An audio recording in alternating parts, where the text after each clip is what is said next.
Today we are talking about Japan, a country known for its safety, its order, and its discipline. A country where people leave their wallets on cafe tables and come back to find them untouched. A country where violent crime is so rare that a single murder can make national headlines for weeks. But today we are not talking about safety.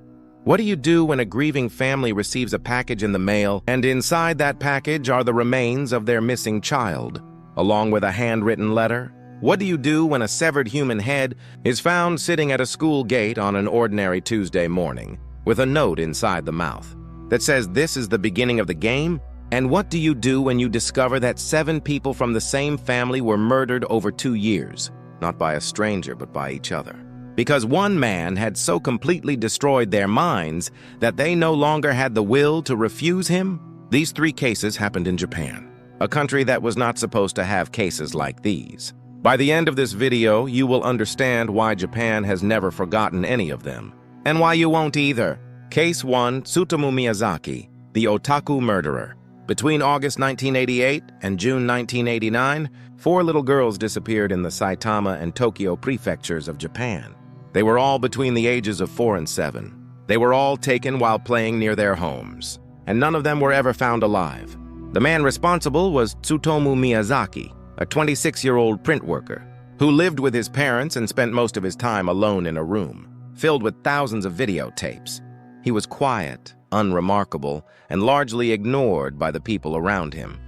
He had been born with a congenital hand, deformity that fused his wrists to his forearms, which made him the target of relentless bullying throughout his childhood. By the time he began killing, he had completely retreated from reality into a world of horror films and violent manga, and the boundary between what he watched and what he wanted to do had dissolved entirely. His method was patient and deliberate. He would wait near parks and residential areas until he found a young girl alone, lure her into his car, and drive her to a remote location. After killing each victim, he did not simply dispose of their remains. He kept them. He returned to them. He photographed them obsessively over weeks and sometimes months. And then, when he was finished, he committed acts too disturbing to describe in full, burned the bones, and in one case, ground them into powder and mailed them to the victim's family along with photographs and handwritten notes. When police finally caught him in July 1989, it was because a father spotted him photographing his daughter in a park and physically detained him until officers arrived. Inside Miyazaki's room, they found 5,763 videotapes, many of them recordings of his crimes and evidence linking him to all 4 murders. During interrogation, he gave inconsistent and surreal answers at times, claiming his crimes were committed by a fictional alter ego he called Ratman. Psychiatric evaluations were divided. Some experts found him legally insane. Others found him fully aware of what he had done and simply unwilling to take responsibility for it. He was executed by hanging in June 2008 after nearly 2 decades of appeals. He never expressed genuine remorse for any of the 4 children he killed. The case permanently changed how Japan viewed the relationship between violent media and real-world crime, and triggered a national conversation about social isolation that continues to this day. Case 2, Seito Sakakibara, the Kobe child murders. In the spring of 1997, children in the Suma ward of Kobe, Japan began to go missing and turn up dead. The victims were young, the attacks were savage, and the police had no leads. Then on the morning of May 27th, a teacher arriving at Taman Junior High School found something sitting at the school's front gate. The severed head of an 11-year-old boy named Jun Hasa, who had been missing for 5 days. Placed inside Jun's mouth was a folded note. The note read, "This is the beginning of the game. You police guys, stop me if you can. I desperately want to see people die. It is a thrill for me to commit murder. A nasty crimmy is me." It was signed Sakakibara Seito. What followed was one of the most intense manhunts in Japanese police history.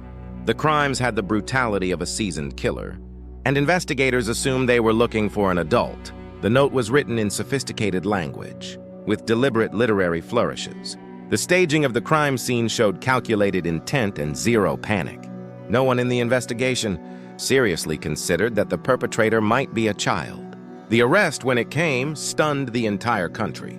The killer was a 14-year-old boy, a middle school student who lived in the neighborhood, who who had known some of his victims personally, and whose parents had described him as a quiet and diligent child. He had been killing animals for years before escalating to humans, documenting his acts in a private journal with clinical detachment. In his journal, he described the murders with pride and called himself a god, who had the right to decide who lived and who died. He wrote that killing gave him a feeling of omnipotence that nothing else could replicate. Because he was 14 at the time of the crimes, Japanese law prohibited his identity from being made public and required that he be tried in family court rather than as an adult. He was sent to a juvenile detention facility and released in 2004 at the age of 21 after being assessed as rehabilitated. His identity was protected by law for years, but in 2015, a publisher released a book he had written from inside the facility using his real name, Shinji Azuma. The publication ignited enormous public controversy, with many arguing that the victims' families deserved more protection than the perpetrators' privacy. The case changed Japanese juvenile law and forced a national reckoning with how the justice system handles violent crimes committed by minors. Case 3.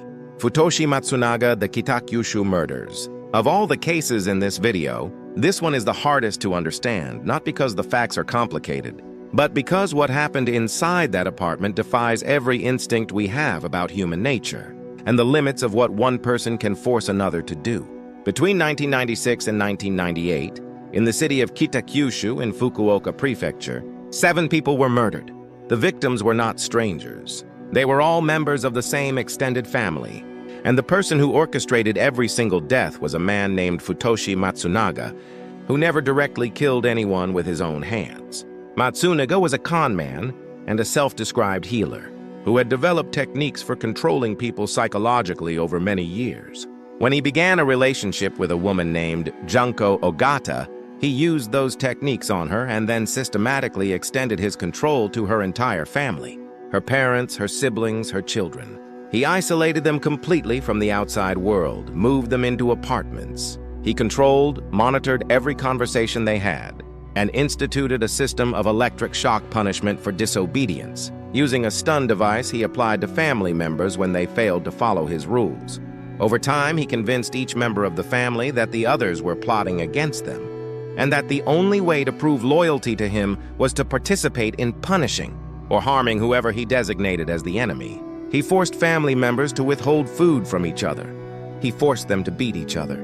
And eventually, he gave the order for each of the 7 murders, which were carried out by other members of the family, while he watched or waited in another room. When police finally investigated after a family member escaped and reported him in 1998, they found a situation that experienced detectives, described as unlike anything they had encountered. The surviving family members who had participated in the killings were themselves victims of years of psychological and physical abuse, so severe that forensic psychiatrists struggled to assign conventional criminal responsibility. Matsunaga had effectively dismantled their individual identities and replaced them with total dependence on his approval. Futoshi Matsunaga was sentenced to death. His appeals have continued for years. Junko Ogata was also sentenced to death, a decision that remains deeply controversial given the documented extent of her own abuse and manipulation. The case raised fundamental questions in Japan about the nature of psychological coercion, about where victimhood ends and criminal responsibility begins, and about what human beings are capable of doing to each other when one person is given absolute control over another's reality. 3 cases, 3 different kinds of evil. A man who disappeared into darkness so completely that he stopped seeing his victims as human beings at all. A child who felt nothing when he killed and wanted the world to know it. And a man who never needed to hold a weapon because he had already destroyed the minds of everyone around him. Japan has not forgotten any of them, and neither should we, because understanding how these things happen is the only way to recognize the warning signs before they reach their conclusion. If this video kept you watching until the end, please subscribe, hit the like button, and turn on notifications so you never miss a new case. Thank you for watching Signal Mystery, and I will see you in the next